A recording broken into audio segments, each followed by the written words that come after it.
If the owner can't afford repairs, the RV is impounded and often auctioned to cover costs. The person inside loses their shelter, their possessions, and every trace of normal life in a single sweep. Even those lucky enough to fix their rigs face new debts and no guarantee they won't break down again next month.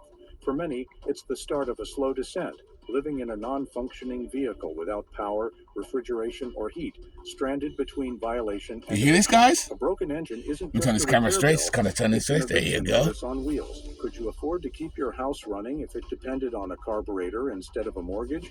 Because once the wheels lock, there's nowhere left to go. And even when the RV runs again, finding a safe place to park becomes the next impossible challenge. No place left to park. There was a time when a Walmart parking lot meant safety. Now it means a warning sign. In 2025, sorry guys, that's DIY for you. There is no guarantee. It's kind of heavy on the camera right there. It was once a quiet lifeline for people living in vehicles. Yes, let's talk about that. Revolving door of no overnight parking notices. Corporate headquarters issue blanket bans, while local managers.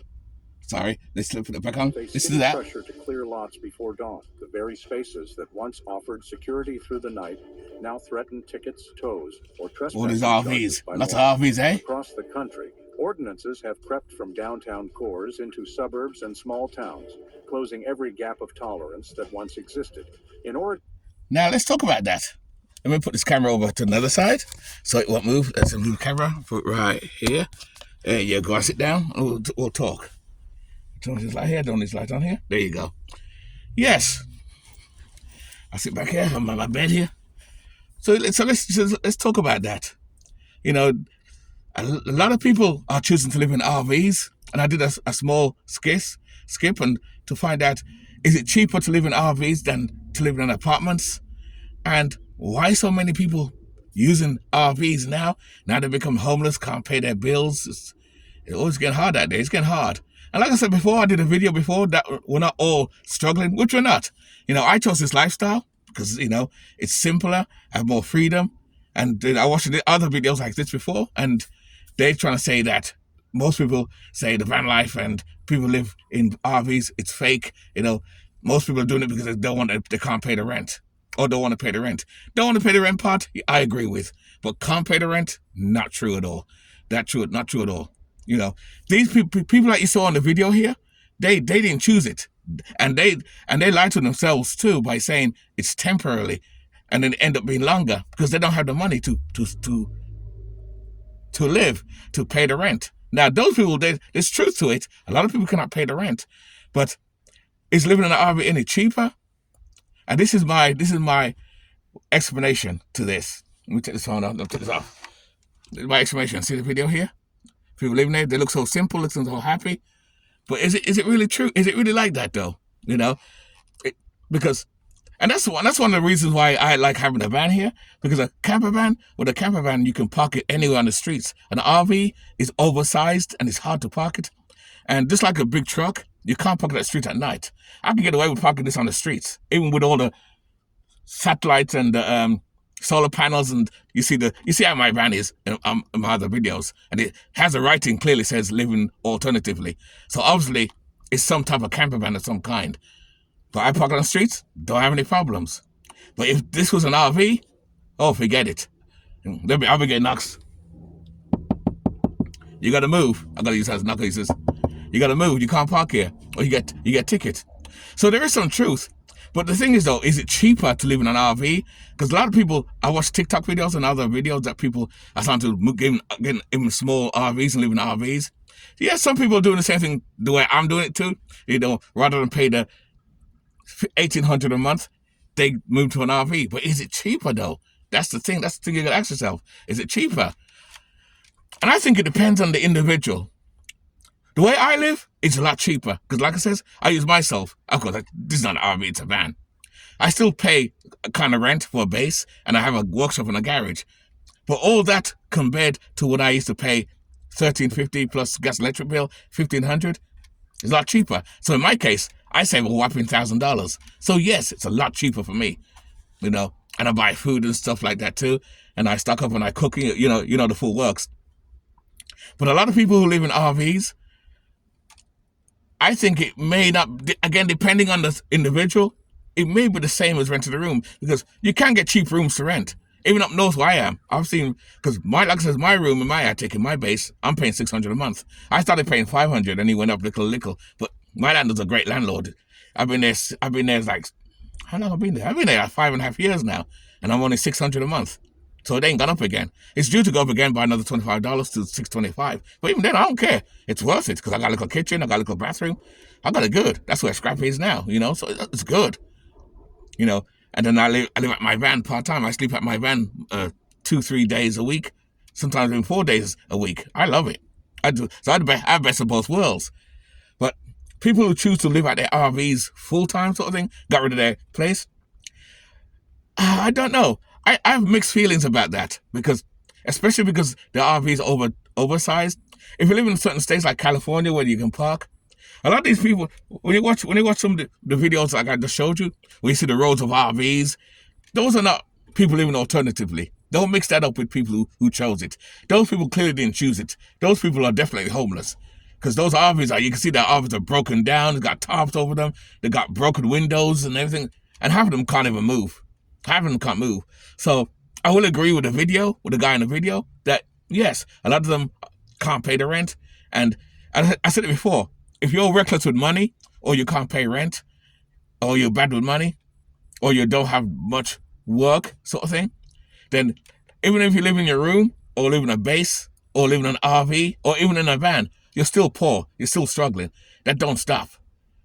The struggling only stops if you're in a good place. I'm in a good place. I have a good job, I work for myself, I built value over time, and I said that before in other videos, I built value, so I'm kind of lucky that I did that. So years ago, so I'm laughing all the way to the bank right now. Well, not now, I ain't going to the bank today, but even like this Thursday, I supposed to have gone to work. I didn't go to work today because I didn't have to go to work. I didn't feel like going. I got up in the morning after I worked for my supermarket job, and I said, I don't feel like going in today. I love that. I have that choice. A lot of people don't have that choice. They got to go in, or they lose like a couple of money of their rent and stuff. But back with RVs, you got to park them in places where you got to pay a monthly fee. And some places where you park RVs, I heard stories where you got to pay, I think it's $100 a day, $100 a day to park your RV. That's a lot. And I added up, not including Saturday and Sunday, that's $500 a month. I mean, that's $500 a week. I pay $600 for my base. Let me hear you again. I pay $600 for my base. They're paying $500 for the whole week to park their RV. I'm talking about the oversized RVs and stuff. Because $100 a day don't sound like a lot of money because it's daily, but it adds up. Or some people may pay like $40 a day. Even if you pay $40 a day, that sounds cheap too. That's 40, that's 80, 280 is 160, 70, 80, 90, 100. That's basically 100. That's that's 100 a week. So that's $400 a month. And then you still need electric and stuff like that too. So it depends on where you are. I think it depends on where you are. That's just my feeling on it. It depends on where you are. Let me put this TV back up here. I was using this TV, for part of my video to show you guys. Put this back. Let me see. Give me a second, guys. Give me a second. Bloody hell. I'm struggling. There you go. Put it back there. Yeah. So I think it depends on what people think. What people think is cheaper. So is living in an RV cheaper than living in a room or a base? It can be, and it can be not. But it depends on the individual person, and it depends on what state you are too. Some places, because I've always said it earlier that you can't. It's hard to get affordable places. But I watch other people's videos, and they say there is affordable places depending on where you go, as long as it's not in a ghetto anyway or poor neighborhood. That's why a lot of people are afraid of. They don't want. They want a cheap place, but they don't want to live in a hood or live in a ghetto where there's rats and roaches in the room all over the place. Yeah. My base is in a good, decent, nice neighborhood, so I'm not in a nice neighborhood, so I'm fine with that. So I'm lucky. Again, I'm blessed and I'm lucky because again I built value over time, and I'm reaping the benefits. And then I built my own value by starting my own thing, and I still work part-time somewhere else. And on purpose, so I can save more money because I'm going to get my land. And of course, all that already, blah, blah, blah, the land thing. But this lifestyle, if you do it right, and I always said that, if you do it right, disclaimer, if you do it right, it can be cheaper than how you live. For me, it's cheaper. I save $1,000 a month. That's awesome. And that's how I paid off my debts. I paid off all my lingering debts, and that's why I'm debt free. Even 6 years later, 7 years later, I'm still in debt free. I'm debt free. I have no bills. I got money in my pocket every day. I fucking love it. But that's me. But not everybody has it that way. Again, like I says, if you're reckless with money and you're not good with your money, it doesn't matter how you downsize, you're still going to end up in the same place. If you're bad with your money when you had a house and you lost your house, you're going to be bad when you have your apartment. And if you get rid of your apartment or get evicted from your apartment because you can't take care of your bills on time and everything like that, when you live in your van, you think that's going to be simple? No, you're still going to be bad with your van too, because you're going to squander your money and be in debt with your van too. And then what happens when your van breaks down? Because you didn't save anything. Your van breaks down. And like anything else, things go wrong. And in the RVs, things go wrong in the RVs too. Things break down. And RVs, like in general, are made cheap. They're made cheap. That's why they lose value quickly. That's why I said in the other video that you watched before, if you watched that video before, that RVs, how can I put it? RVs are not made strong. They're made weak. They look beautiful, because like I said before, they look like a house on wheels inside, and they're not really meant for permanent living. They were meant for camping and going away and coming back home, just like the caravans in England. But again, people chose to live in it. And like I said before, if you watch more videos now, or even more TikTok, more and more people are choosing to do it. It's kind of picking up trend. And it's starting to, like anything else, it's starting to become saturated.